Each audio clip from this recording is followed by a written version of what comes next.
আসসালামু আলাইকুম রহমতুল্লাহ। সুপ্রিয় ইসলামী আলোর দর্শক মণ্ডলী, আশা করি আল্লাহর অশেষ রহমতে আপনারা সবাই ভালো আছেন। আজকে জানাবো হজরত ইসরাফিল আলাইসাল্লাম দেখতে কেমন ও তার কাজ কি, এ সকল বিষয় আজকে জানবো। তার আগে আমার চ্যানেলটি সাবস্ক্রাইব করে সাথেই থাকবেন। তো চলুন শুরু করি। সর্বপ্রথম ফেরেশতাদের মধ্যে ইসরাফিল আলাইসাল্লামকে সৃষ্টি করেছেন মহান আল্লাহ তাআলা। ইসরাফিল আলাইসাল্লামের 4টি সুবৃহৎ ডানা আছে। তার একটি পূর্ব সীমান্ত পর্যন্ত আর আরেকটি পশ্চিম সীমান্ত পর্যন্ত, একটি ঊর্ধ্বে পর্যন্ত এবং অপরটি পাতালের নিম্ন স্তর পর্যন্ত ডানা রয়েছে। তার শরীর এত বড় যে যদি পৃথিবীর 7 সমুদ্রের পানি তার গায়ে এবং মাথার উপর থেকে যদি ঢেলে দেয়া হয়, তবে এক ফোঁটা পানিও নিচে পড়বে না। পুরো পানি তার শরীরের ভেতরেই শুকিয়ে যাবে।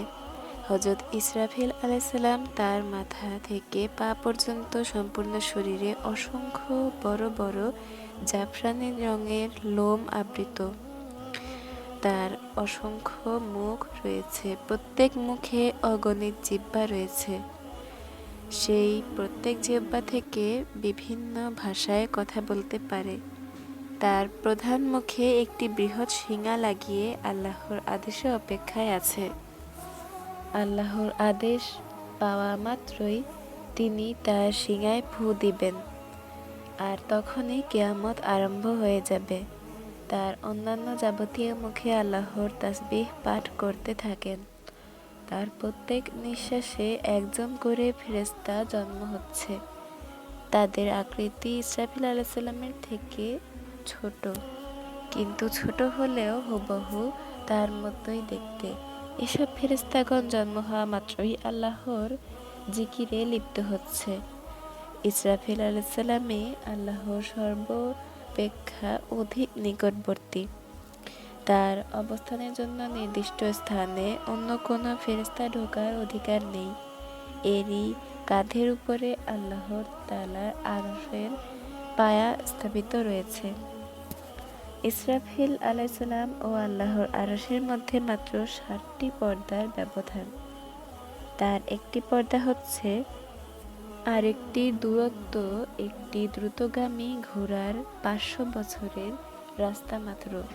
ইসরাফিল আলাইসাল্লাম ও জিবরাইল আলাইসাল্লামের মধ্যে অবস্থানের জন্য স্থানের মধ্যে একটি ব্যতিক্রমে 70টি পর্দা অবস্থিত।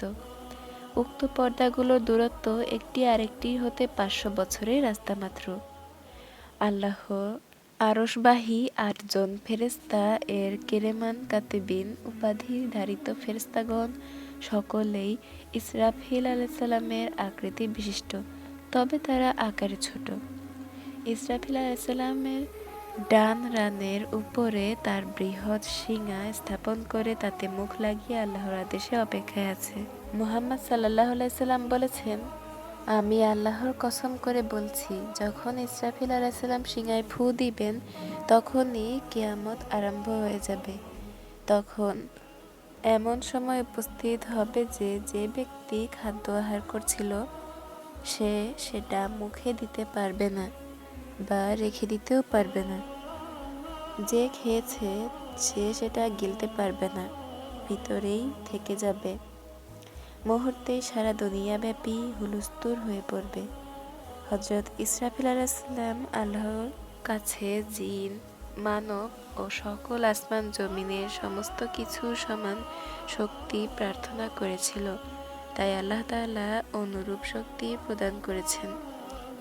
কাজেই সে যখন আল্লাহর আদেশে শিঙায় ফু দিবে, তখন সেখান হতে এমন ভীষণ শব্দ বের হবে যে তাতে আকাশের চাঁদ, সূর্য, গ্রহ, নক্ষত্র প্রভৃতি ধ্বংস হয়ে যাবে এবং সব কিছু তুলার মতো আকাশে উড়তে থাকবে।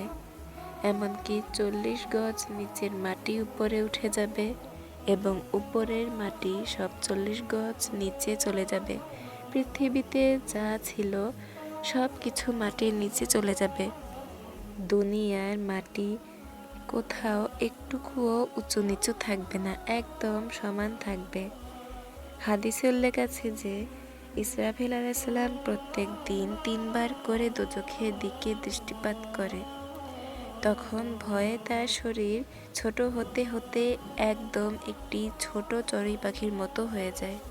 সে দোজখের দিক তাকিয়ে ভয়ে এত কান্না করে যে তার চোখ থেকে এত অধিক পরিমাণে পানি বের হয়, যদি আল্লাহ সেই পানি সাথে সাথে শুকিয়ে না দিতেন তবে তাতে হযরত নূহ আলাইহিসসালামের সময়ে বন্যার মতো বন্যা হয়ে সারা পৃথিবী ডুবে যেত। পৃথিবী ধ্বংসের 40,000 বছর ধরে আল্লাহ ব্যতীত কেউ থাকবে না। এরপর সর্বপ্রথম ইসরাফিল আলাইহিসসালামকে আবারও জীবিত করে আবারও শিঙায় ফু দিতে বলবেন আল্লাহ তাআলা। এরপর সৃষ্টির প্রথম থেকে মহাপ্রলয় পর্যন্ত যত প্রাণীর মৃত্যু হয়েছে তারা সবাই জীবিত হয়ে উঠবে। হযরত আবু হুরায়রা রাদিয়াল্লাহু তাআলা আনহু থেকে বর্ণিত, তিনি বলেছেন, রাসূল সাল্লাল্লাহু আলাইহি সাল্লাম বলেছেন, পৃথিবীতে যত সংখ্যক জন প্রাণী সৃষ্টি হয়েছে হযরত ইসরাফিল আলাইহিস সালামের শিঙায় ঠিক ততগুলো ছিদ্র রয়েছে। এক একটি ছিদ্র হতে নির্গত শব্দ হতে এক একজনের কানে পৌঁছবে। সেই শব্দে সে পুনর্জীবিত হয়ে যাবে। সেই শিঙায় 4টি শাখা রয়েছে, তার মধ্যে একটি শাখা পয়গম্বরের, একটি শাখা যাবতীয় মানবের, একটি শাখা জিন পরীদের, আরেকটি শাখা সকল ফেরেশতাদের ছিদ্র রয়েছে। প্রিয় দর্শক, আজকে ভিডিওটি কেমন লেগেছে অবশ্যই কমেন্টে জানাবেন। ভালো লেগে থাকলে ভিডিওটি লাইক কমেন্ট শেয়ার করবেন এবং আমার চ্যানেলটি অবশ্যই সাবস্ক্রাইব করে দিয়ে সাথে থাকবেন। সবাই ভালো থাকবেন, সুস্থ থাকবেন। আল্লাহ হাফেজ। আসসালামু আলাইকুম রহমতুল্লাহ।